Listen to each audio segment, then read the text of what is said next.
Thanks for tuning in with DKC Lending and how to make money with hard money. This is a two-part podcast with Rob Faw.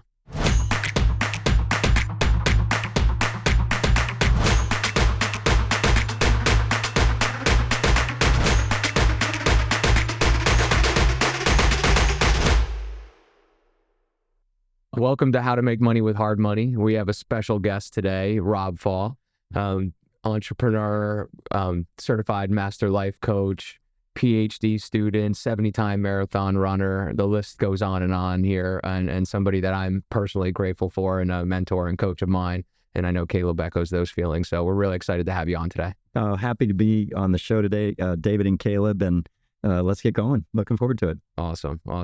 So I think one easy place to start is who is Rob Faw, and what is it? Perhaps a certified master life coach. Yeah. So you live long enough, you have a history, right? And so I kind of grew up in Washington, D.C., moved down to Florida when I was a junior in high school, went to Clearwater High School for 2 years and played a couple years of college basketball afterwards. I was guarded an NBA player in the playoffs one year, and I realized that I was never going to be a professional basketball player. And so, but it was a good experience. And so, my wife and I, who was my girlfriend at the time, childhood sweetheart, we were dating. I was at local junior college. She was in high school, and it was at the end of the Vietnam War. And I came to the conclusion, I said, okay, I'm not going to be playing basketball any further. What am I going to do next? I had just gotten a draft number, right, to go over to Vietnam. And so we went to the library to study. And so I said, Jill, I could finish my school at night. I could get a job. We could get married. What do you think? Okay, let's go do that. That's no it's just like that. That's what we did. And so it was so funny. So I had a ring for her, and she went home and she told her mom. She said, Mom, I'm engaged. I'm getting married. She said, well, you're finishing your school, so on and so forth. She says, well, nah, that's okay. We'll be all right. She was just like, so anyway. No one need, none of the normal. No, well, yeah, I did. I don't even remember asking her father. I loved her dad, Oscar. But anyway, it was like childhood sweetheart. And she's such a great girl. So born and raised here in Clearwater. Yeah, so grew up in Washington, D.C., came down to Florida, and then basically lived all over the world. Yeah. I was in the Air Force, ran a bunch of companies, primarily in the technology sector, lived in Canada and England, Silicon Valley, Chicago. So I consider myself pretty stable, but I've kind of been in a lot of places. Yeah, you're basically a citizen of the world. Well, anyway, and I remember being in Tokyo one time. And it was, I don't know if you've ever been to the Far East, and, like when you go to the toilet, and it's kind of like, it's quite a different experience. Yeah. And then you realize, and I remember having this memory that just said, everybody in the world is more or less doing the same thing. They want to be good people. They want to raise their families. They want to work. They want to make a difference. And I remember that just kind of sticking with me in that environment, because I was like totally a fish out of water. Yeah. If you prod me, I'll tell you a story about, one of my business meetings in Japan. But anyway, it was a great experience, and I loved everything up until now, for sure. That's awesome. I know Caleb and I always talk about how you're like the world's most interesting man, basically. Yeah. So this podcast could go in any which direction, and we'll kind of let it go wherever I love that. It could go. But you have so many stories. I mean, from the 70 marathons, the authoring of 2 books and potentially a 3rd on the way. Yeah. And being a new student of the Ph.D. program for about 2.5 years now, right? Maybe we could just pick one of these topics and just ask how and why and where did you get there? So let's start with the 70 marathons, because honor, we love talking about that. Yeah, I've grown to love endurance sports. And a buddy of mine, Alan Weatherald, he approached me one time. We had known each other through soccer. And he said, Rob, I'm training for a marathon. He said, do you want to join us?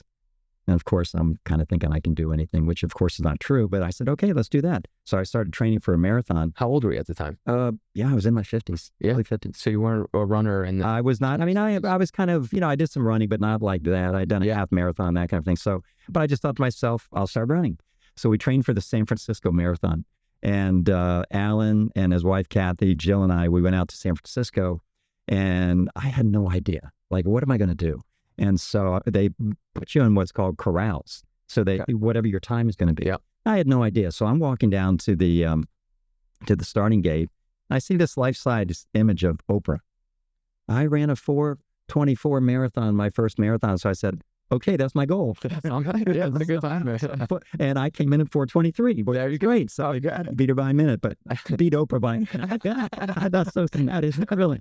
So anyway, but it was a lot of fun. So I had done a certain training program and then forgot everything. Then you got the bug. Oh, I got the bug, but then the starting gun, everything I had learned, I just forgot everything and just started running. Yeah. And we're crossing the Golden Gate Bridge, and then all of a sudden, I was like at mile 13, I'm thinking, I need to go back to what I trained for because this is a long race. But anyway, I love it. And then, I just kept, I don't know, just you get the bug. And I love training. So I love that. Yeah. And how would you say that affected your professional life?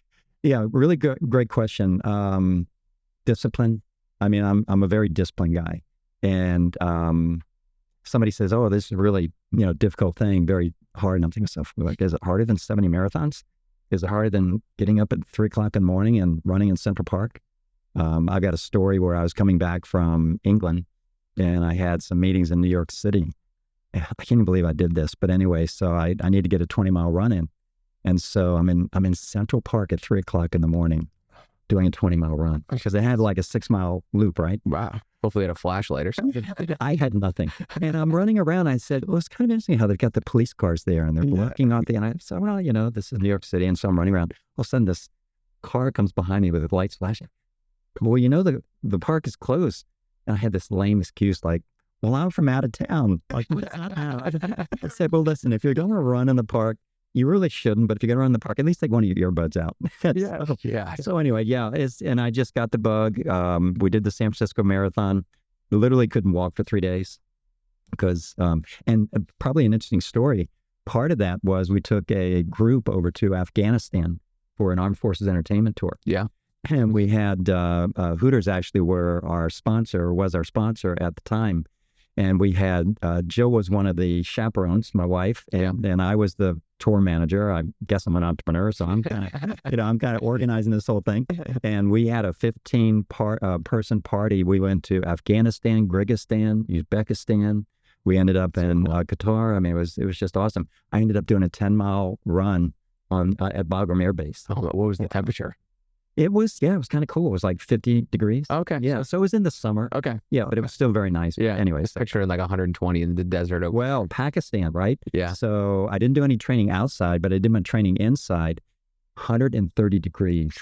130 degrees, like 10% humidity. I drank 12 bottles of water that day. Went to the bathroom once. Yeah. Everything was just sweaty. I was just evaporation, right? Yeah. So it was amazing. So you were traveling all across the world and training, which, it's tough to train when you're in your home and you're comfortable and you have your routine and everything. What were some tricks that you used to stay in that type of shape and commit that type of time? Because, I mean, running 20 miles, it takes, 3 hours. So you got to buy back time somewhere along the line. Yeah, it's just once you commit to whatever activity you commit to, everything just you do what needs to be done. And so I never viewed it as being, oh, this is hard or this is difficult. I mean, it was hard. It was difficult. I had so many injuries from running. Yeah. Some of which I didn't know what I was doing. Some of which I probably, almost certainly overdid it. Yeah. Kind of overuse injuries is what they call it. Yeah. But yeah, no, you just, for me, was it exciting? I'd be in Geneva, Switzerland. I said, okay, I'm going to go do a 16-mile run. I'm up. But I make sure that I'm running in the, underneath of the lights and things like that, just to have some semblance of safety while I'm running. But you ran some really cool marathons too. I remember, you ran across the globe really, but also across the country. What were some of the marathons that you took part in? Yeah, the ones that are kind of memorable. I enjoyed Big Sur. Yeah, which Big Sur Mountains, and it was a point-to-point race that ran back to Carmel, right, which was awesome, and so the Pacific Highway, so that was very cool. I love the race that I did in Zurich. I wanted to run a 3:55 race. I did like a 3:57, so I missed my goal by a couple of minutes. But anyway, it was a nice challenge, and so that was running in the streets of Zurich. So that was pretty cool. I ran Boston. I qualified for Boston one time. The funny thing about Boston, anybody who's ever run Boston, and if you don't know this, after 13 miles, the first 13 miles are downhill. Okay. And you got to be careful because you're really working your quads. Right. And you may not be used to it. Okay. And then in about mile 14, 15, you run by Wellesley College and you've got all these co-eds. Okay. And they call it the Hall of Screams. the hall of screams. These co-eds are just yelling. I never saw so many 50-year-old men running so fast, running behind his co-eds. So all of a sudden, it's like all of a sudden I'm 20 again, right? So it's so funny. But so yeah, that was a great race. I enjoyed that one, and I had a pretty, I finished, and so I had a good time. So you have the ability to really take it in while it's you're actually going through the experience. Wherever you are, just enjoy what it is. And so I lock in. I certainly have time goals, but what I learned along the way is what are the conditions with the weather, what's going on with even your training, how well you train. And the way that I describe it is you get the results you deserve. They may not be the ones you want, but you get what you deserve. And so just embrace that. And then my routine, you remember the race here in Clearwater last year. When I can't look at anybody when I'm coming in the last quarter of a mile, because I'm about ready to cry like a baby, right? And so just because I'm so emotionally spent. Oh, yeah. And so I cross the finish line. I take about a minute to regroup. Normally I'm kind of holding my knees and so I don't fall down, And so, but then all of a sudden I'm thinking about the next training session. So then I start recovering. So about what you eat, what you drink, how you rest. And so I'm just like very disciplined that way. With all these travels and everything that you're experiencing, how does this affect your family? Are you taking them with you or how do you even organize that? Yeah. Well, first of all, I'm just blessed. Jill is just a great wife and very supportive. We have different personalities, but we have similar values, very common values. We're kind of united by faith, so that really helps a lot. And I remember our boys saying, "Oh, I never remember you not being here, Dad." I'd be leaving on a Sunday to go to London. I'd hit the deck at Heathrow. I'm getting ready for a 9 o'clock in the morning meeting. I'd fly back on Friday to watch their soccer games, and they never remember me not being there. Yeah. Well, that wasn't on me. That was on her. So for me, I would do a lot of things, but I had a lot of support. And so I always chuckle. We've heard the anecdote where you find a turtle on a fence post. Nobody, it didn't get there by itself. So I'm the first one to recognize that. Yeah. And I mean, I remember you telling those stories that you would you telling me the stories where you would go back. Like you said, you'd get there on Monday and you'd go back on Friday. So you could be there for Joey's game or something like that, or his soccer game on the weekends. Yeah. So the extra effort too. Yeah. And it was never a takeaway for me. It was really more wanting to do what was in the best interest of the family. I had a time where several times, actually, I was running a software company out in Silicon Valley, and I commuted, and then I had another time I was running a software company in London. And so I'd be there for two weeks at a time, and I'd come back for a week, and I'd go back for 2 or 3 weeks at a time. And so, for me, it wasn't a takeaway. I didn't want to, take the kids out of their school system and the support network that they had here. Yeah. So, it was something that worked well for us. Yeah, and so I know you also performed an Ironman. You did triathlons as well, and when I think it was about 2 years ago, maybe, correct me if I'm wrong here, 2-3 years ago, where you were running a marathon every weekend. And I mean, at that time, I remember you got cut a little short because of an injury. Yeah. But talk us through what you were trying to do there, and maybe what the mentality was and why. Yeah, so it relates to the capacity of the human spirit. So I'm always curious about what my boundaries are. And so back to that running one every week, I ran 7. I had a goal of running 12 marathons in 12 weeks. Okay. And so I ran 7 in 7 weeks. And at the end of the 7th marathon, I ended up getting a deep vein thrombosis. In your calf, right? In my calf. Yeah. So it was the second time that it happened. It had happened 15 years earlier. On the back of having run a bunch of marathons, I was actually training for Boston and St. Anthony's at the same time. What was I thinking?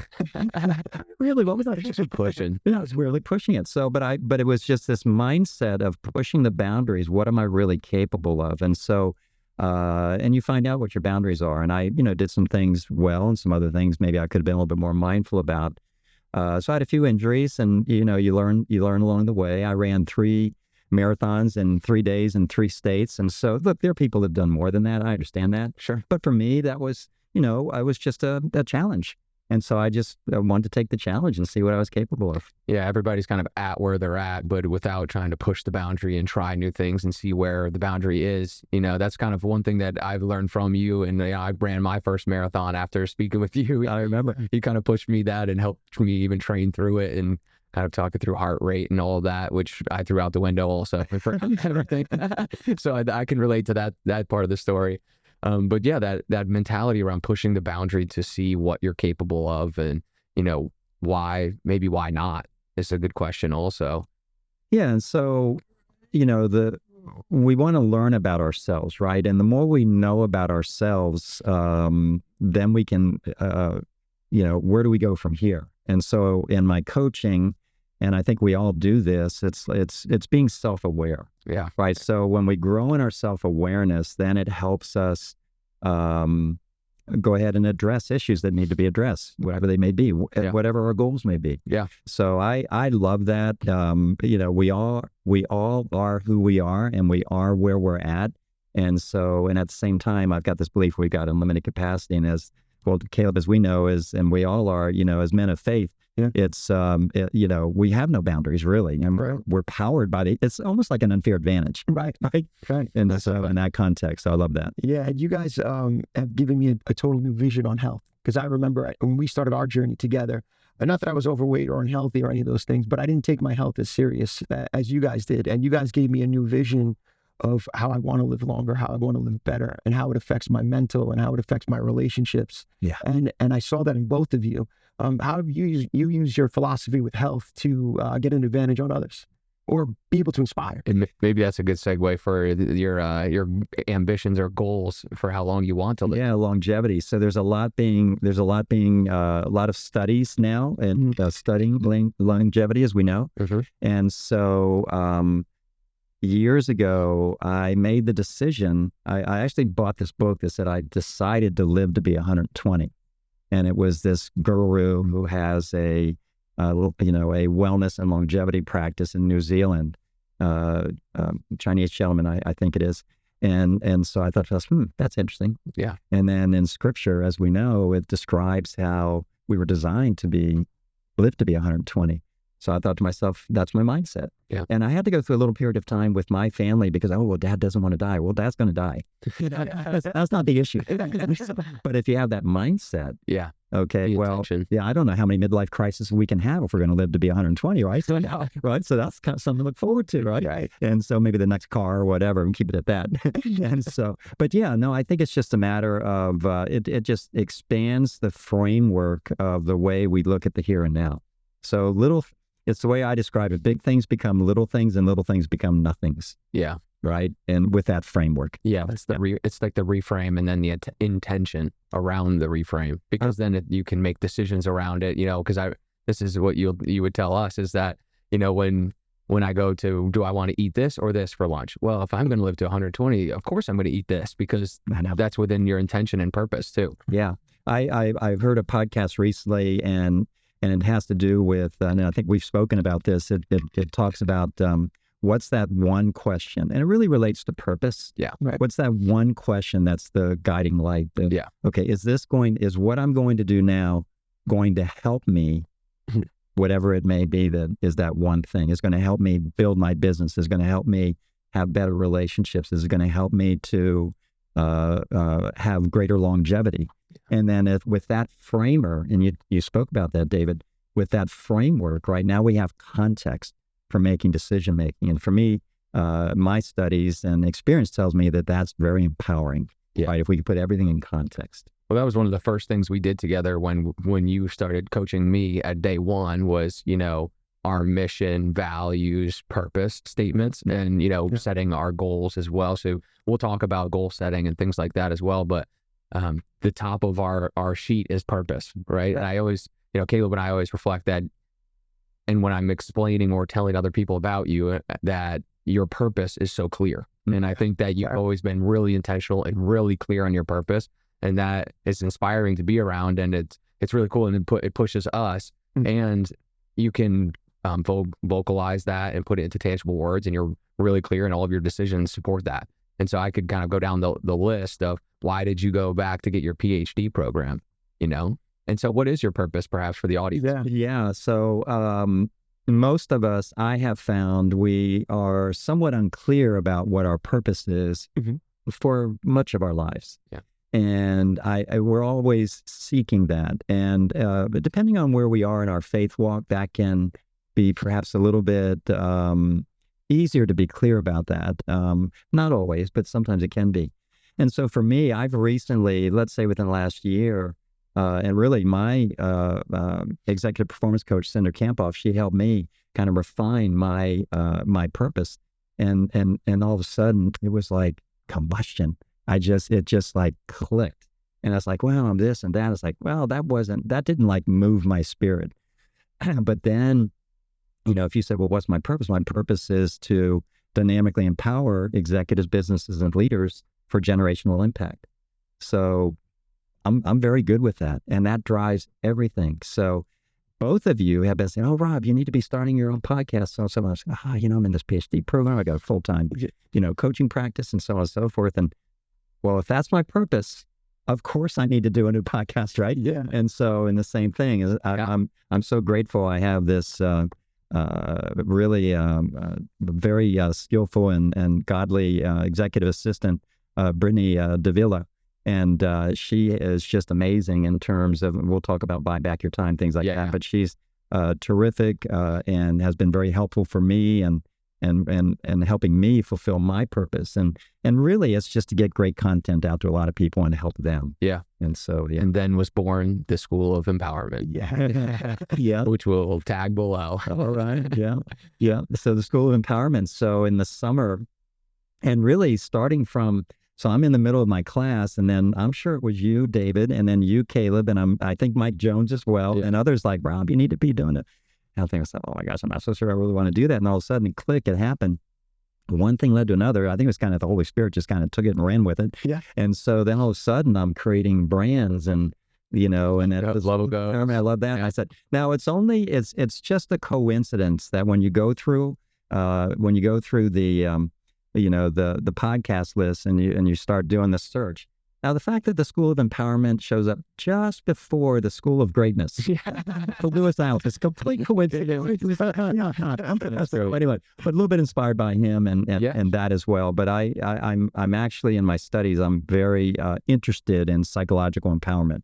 And so I'm interested in personal empowerment and empowering others. Yeah. So that was the genesis for the School of Empowerment. Then one thing led to another, and here we are. Yeah. Well, it made so much sense too when, selfishly, Caleb and I were absorbing all of your knowledge and everything you have to offer. We're like, if you want to empower more, it was almost like, we were like, we would love to see you on a podcast and get to hear your thoughts. And every time, I introduced you to my sister one time, my father, my brother, and it was just every time somebody got a little bite, they're like, wow, that Rob Faw guy's like, well, if you had a podcast, would you subscribe? So, the School of Empowerment has been awesome. I think, how many episodes have you shot so far? So we've done six. Okay. I've already written the scripts for the next 3. And I'm trying to get ahead, so I've got them recorded, before the new year. Jill and I are going on a very special anniversary trip to Europe right before Christmas. So I want to make sure and get all that done before we do that. And so so I do one every 2 weeks, more or less, so twice a month. Kind of drops on the 1st and the 15th. Yep. And so that's a rhythm that kind of works. And I know both of you have been encouraging me to do more video. And so I've kind of figured that out, and and I'm grateful for even the discussion we're having today. Sure. And so we'll begin to weave some of that in, but it's kind of an 8 to 9 minute, 10 minutes at most, bite-sizable on hopefully topics that can be empowering for people. Yeah. On like building the brand and things, and I know it was a little uncomfortable for you at first to launch the Rob Faw or the website, and it was uncomfortable for us as well. We can certainly relate to that because Caleb and I are certainly trying to get out there more on social media, get out from behind the desk, and but besides closing loans, we do want to show our faces as well. So it's been uncomfortable for us, and something that we kind of have to stay in the rhythm and regimen and kind of lean into to produce the content out there. What are some tips that you might provide a young entrepreneur who wants to step into the space of building a social media brand? What were some tips that helped you? So first and foremost, just what we were talking about, Caleb, just be clear about your purpose. Right. And when you're clear about your purpose, it will naturally flow. Okay, yes, of course, I want to use that medium or mediums, right, to be able to get my message out. And it needs to be authentic. Sure. Right. And so be who you are, and you always want to create something that is of value. And it is it's a certain amount of humility and certainly and vulnerability that comes from putting yourself out there. Yeah. Like for me, it's like, it's not my first go-to wanting to be out there. And at the same time, okay, if that's part of the deal, then happy to do that. Yeah. So yeah, I'd say let your purpose kind of drive the fact that, yes, I probably do need to be on social media, and then let your brand kind of dictate what you do and what you say and how you do it, and be authentic. And if you're providing value, the audience is going to let you know that they see that. That's really, yeah. You talk about providing value. Your book, The World's Best Value. What was the inspiration for that? So I was on a plane from Seoul, Korea. This was back in 1988 Olympics. You published the book, by the way, in 1999? It was in 1999, 1998. 89, okay. So maybe it was just leading up to I think it was right after the Summer Olympics in Seoul, Korea. So I was flying from Seoul, Korea to Los Angeles, and all of a sudden the inspiration for a book kind of hit me. And so back in those days, there was no broadband, there was no internet. So I'm just like writing a bunch of notes, and I'm reading, Business Week and other, business books and other business articles, and I'm tearing them out, and I'm building up this. I've got like, 200 pages of ripped out things, just kind of stimulate my thinking. So I built up this big. So I was doing that, and so, and then all of a sudden it just kind of hit me that the brand, if you will, World's Best Value, it's about creating world-class organizations, personal and professional development. And it's kind of structured, and it's meant to be a framework, right, for, being world-class. Yeah. Because I remember in those days, I'd be on a jet going somewhere in the world. I've got about 4 million miles of air travel, which is like being an alcoholic. You're traveling too much, right? so anyway, so I thought that it's a lot. And so, so for me, it was just like, go ahead and if you want to, you've got to be the best in the world at what you do. Whatever you're doing, there's somebody somewhere in the world trying to take your business away from you, trying to beat you at what you're doing. Yeah. So there is no alternative other than being the best. So for me, that was the inspiration, if you will, to kind of create a framework that might be helpful for others. So what would you say is your creative process to writing? Because I'm sure it's morphed over the years and you've kind of refined it. So what's your creative process now when writing? Right. So I would say the first thing is to have a framework. So for me, I actually end up creating the table of contents before I start writing. Okay. And so then it's like, and we talk about this all the time, it's all about context. So if I'm going to write about a topic, I've got to have the framework. So it's a little bit of a Stephen Covey principle of beginning with the end in mind, right? Okay. So I begin with the end in mind. I create a table of contents. And then what I do is I just start writing and building out that framework. And so that works well for me. I've learned along the way. I have been historically a pretty good researcher, I think above average writer. One of the reasons I've gone back to get my Ph.D. is I want to be a better researcher, better writer, want to be a better coach.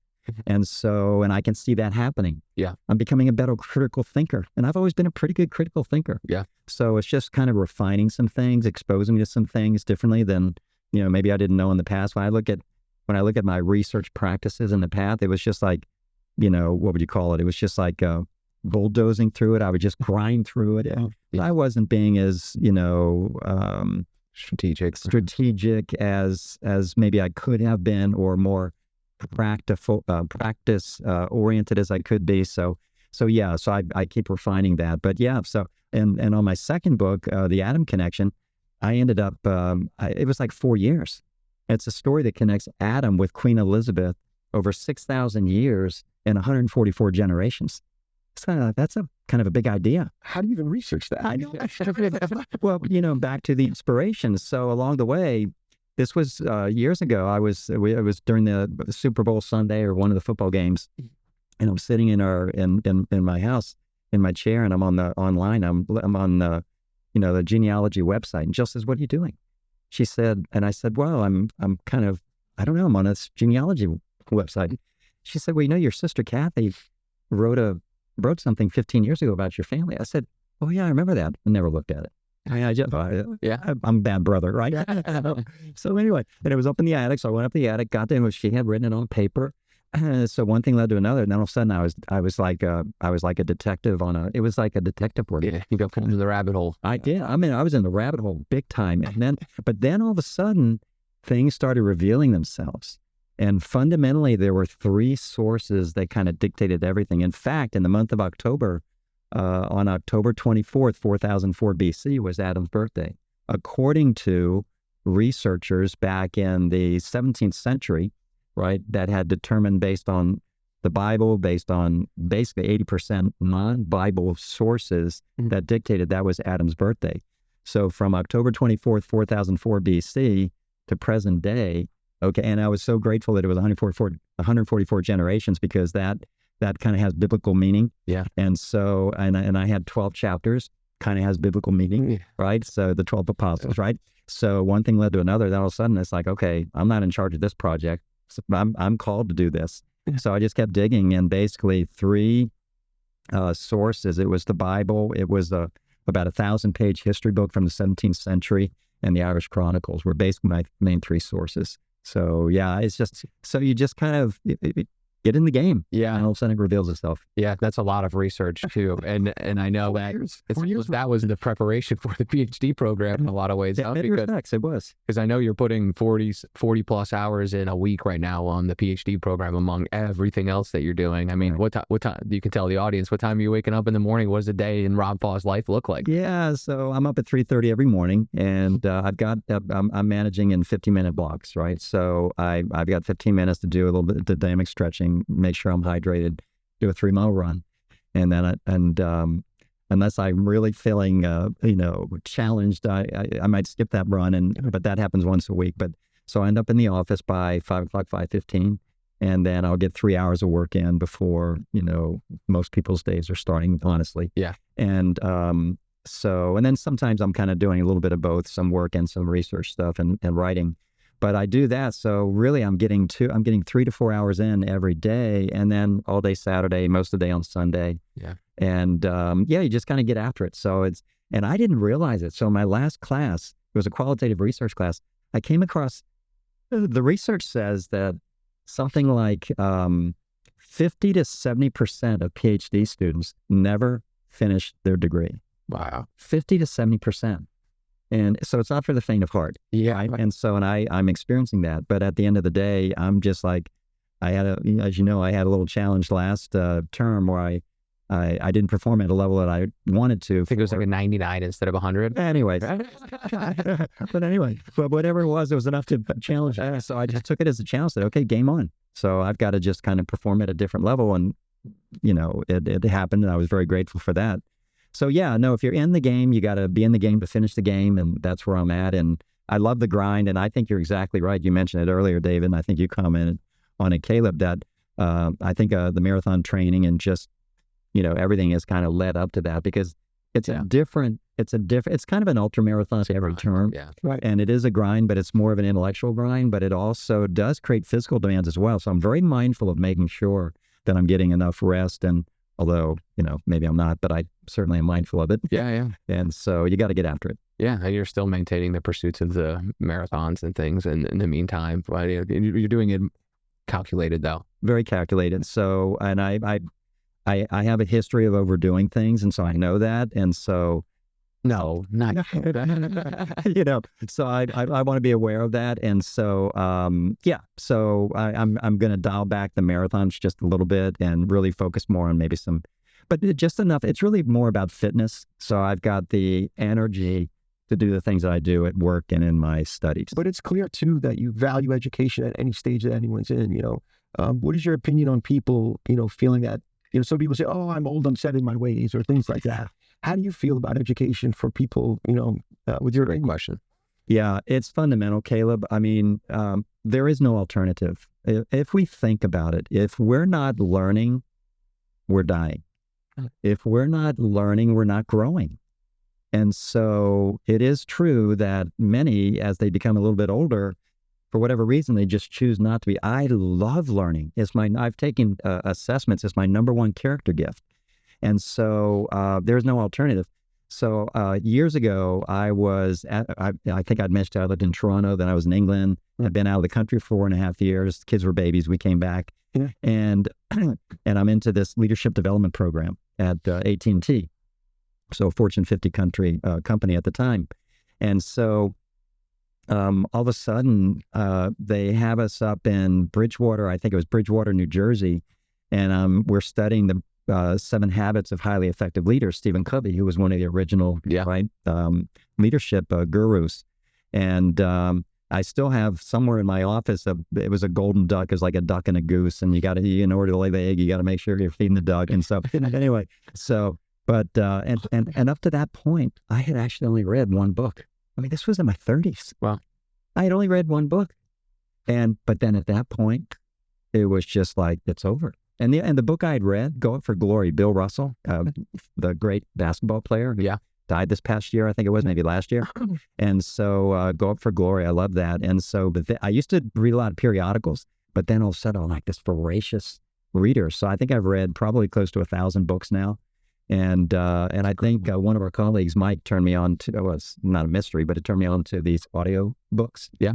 And I figured out that I can actually do that while I'm continuing my studies. I might not have the same comprehension, but it's good, intellectual food for the soul. Or even running, right? When you're running, you can throw the audio. Exactly. Yes. I was saying that's when I read the most books that I've ever, I mostly audio, but I got into the marathon training, and then you're doing these 2, 3, 4 hour runs, and it's like, you can crush a whole half a book per run almost, and you're finishing a couple books a month, and it's life-changing. We talk about, I know Caleb recently got into reading more recently, but when, I'm reading that 10X is better than 2X right now, which is what you turned me on to. Yeah. When you're reading a book and you're, running a business or you're an entrepreneur, you can almost certainly pull something out of these books and use it in your practical day-to-day life immediately. And we've seen that. I mean, you could probably relate. Which book are you reading right now? Well, Alex Hormozi's 100 Leads or something along those lines. But with it's opened my mind, really. It's the ideas. It's, you're so, we talk about old people being set in their ways. I was similar set in my ways because now that I'm the age of 40, I was kind of in a little place. Are you looking for sympathy that you're 40? No, that's not. 40 years young. Not even good. I'm afraid. Yeah, it definitely is. I mean, I still play. You know how active I am. I'm still out there. But we're trying to keep up. The framework that has given my mind and just opening up different ideas is just, it's flooded me with new experiences now. So now I'm going after things different in my life, and I'm just fighting for things that I never thought I wanted anymore. And I was like, I was kind of set back. Oh, this is going to be what it is. And now I'm like, no, I'm taking what's mine because I want this now. And I also want to serve more. I've realized what it's opened my mind for is serving people. Yeah. And that purpose has given me more clarity. So for me, it's been about, how do I serve my daughter better, my family better, my colleagues better? And one of the things that I'm trying to really expand is my vocabulary and communication. So with your experiences, I realize you're in so many different areas of the world, different languages, different cultures. I wanted to ask you, how did you face not being able to communicate or, different, languages in general to get your ideas across and even do business deals, really? Right. Well, we're fortunate as Americans, right, that English is the universal business language. And so, as it turns out, most business people in the world do speak English, at least as a second language. So that's helpful. Yeah. The other thing that I learned along the way is be a really good listener. So even when someone is speaking in a language that you're not familiar with or have expertise in, if you can look at the body language, you might be able to, and it kind of slows things down. I mean, I had 3 years of Latin in middle school. I had 3 years of French in grade school. I had a year of Spanish. So I know I have an aptitude for language. So, and I would say it's more of an aptitude as opposed to a skill, although I am going to pick up either French and or Spanish, after I complete my PhD. No more German? Yeah. I told me all of that, probably because of that trip. But anyway, so that's a more challenging language. But the romantic languages, anything related to Latin is kind of like the Mediterranean countries, that kind of thing. So anyway, yeah, I think slow things down, be a really good listener, and just sometimes you draw pictures if you're trying to get complex thoughts out. And I think people respect that because we don't know everything. Right. And as I said, we're fortunate because most people will have, understand English as a second language. So I think it's the notion of just slowing down a little bit and being a really great listener. And I think that also is a fundamental attribute of leadership. So it not only helps in terms of communicating and expanding your own, but even now in the way that we're speaking, being very purposeful of the words that we're using and the words that we're saying. And so for me, sometimes that is a matter of slowing things down. And I can get pretty excited. And sometimes I'll ramble and I'll say, oh, what did he just say? And so, but I think when we're mindful about what we're thinking and saying, I think we're better communicators. Yeah, that can be hard too when you're in the firefight, as we often are in our business, and just the nature, I think, of our industry also. It's it's fast, it's aggressive, you're negotiating all the time. If you're not an entrepreneur, you probably can relate to that, as far as you're negotiating with vendors, clients.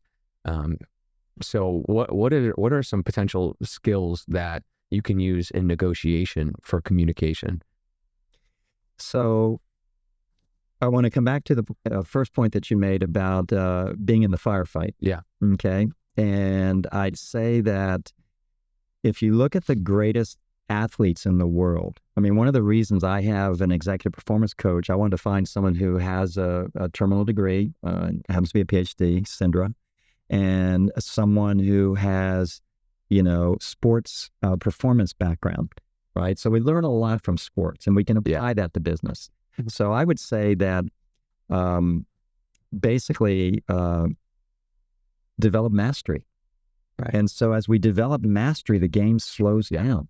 So you look at, we can respect someone like a LeBron James. I mean, the game just is slow for him. Why? Because he just has developed his skills, but that didn't just happen. Yeah. Right. He sleeps well. He takes care of his body. He spends over $1 million a year on his own coaching. Right. So I think slow things down then allows us to rise above the fray. Yeah. Right. And I do think about hard money lending, and I've got other groups that I work with that are in construction, very transaction oriented. And sometimes we get kind of like caught in the transaction flow. Oh, yeah. And then what happens, guess what? We're not thinking. Yeah. Because we're in the grind. Mm-hmm. So it's kind of like as we develop mastery, it's like, okay, how can we be in the grind and at the same time rise above it? And so I think that comes from, in my experiences, that comes from developing mastery. Yeah. And so then that way we become better negotiators, back to the question you asked, okay, because we can gain perspective.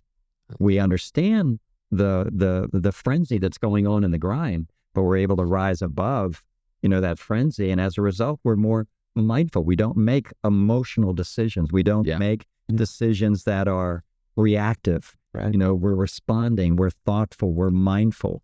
And so I think that's the way, in my experience, to kind of, certainly in our business, as we know, in the hard money lending, it's like there's a lot going on in a short period of time. Yeah. You've got to be able to rise above that because we're so focused on serving our clients well, and being great consultants to them and making very important investment decisions that they're making. So we've got to be able to rise above that fray, if you will. Yeah, and sometimes we're serving multiple clients at once that have pulling viewpoints, perhaps, where, because we have borrowers who are our clients and we also have investors who are our clients, and they may be on the same transaction and have, like I said, different interests. So, trying to serve everybody at once, I love that advice as far as mastery, listening, slowing things down so you can methodically think. And then, that's something we work on a lot, is about not bringing emotion into the decision-making process. Mm-hmm. And again, that's difficult when, bullets are flying past your head, but it's the mastery and a lot of, wisdom, that experience that grows with I think the experience gives you the wisdom as well. Caleb and I were talking earlier about Navy SEALs. Yes, we were. Right? And so when you think of Navy SEALs, and they've got bullets flying around them, guess what? They're real bullets. Yeah. Okay. And they're in a foxhole. Well, guess what? If they can't trust the people around them, people are going to die. Right. Right. And so guess what? Why do they train so much? Why are they reading so much? Why are they learning so much? Why are they respecting the different giftings that other people have that are in the foxhole with them? Yeah. Because they realize only one person can't do it alone. Yeah. Right. So I think that might be an analogy, for us to continue to be mindful of, and for the entrepreneurs to be thinking about. It's like, okay, what does your team look like? Okay. Mm-hmm. And you are in a foxhole and you need to be performing well, and you need to be taking care of yourself. You need to be eating well. You need to be sleeping well. Right. I love that. Nothing great gets done by one person. For sure. And Yeah. with going into mastery, I've found myself is, and not that middlemen are bad, because I'm a middleman in many transactions, but it's important for everyone to take it upon themselves to have as much knowledge as possible, because all it does is help you to make decisions faster and more accurate, and in turn help your teammates and help everyone around you. Yeah. But if you're leaning too much on your resources, too much, it's important to have resources. But if you don't develop your own self to be your own resource, Mastery. Yeah. and being that master, you can't make those decisions right. So, and I've learned that specifically from you guys the most, because you guys have pushed me even to my breaking point. I've said it 100 times. I don't like being in front of the camera very much, but when you get me on the phone and you get me in my office, and there's no one can stop me, and I can make every decision right, and I'm moving 100 miles an hour and I'm 20 steps ahead. But it's showing up every day, and then not being, and then really just being committed. I'm all into this. I'm totally committed to it, even when I don't know.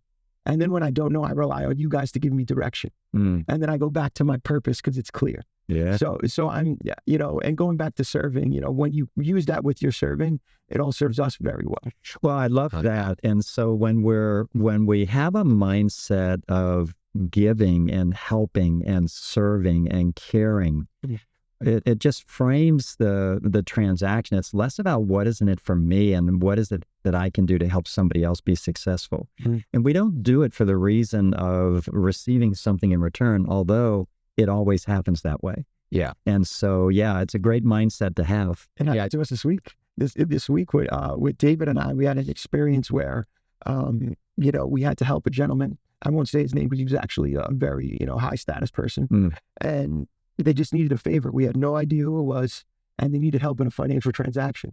And David and I hop on a conference call. We handle it. We give our professional opinion. The person didn't necessarily know how to handle the situation, and we did.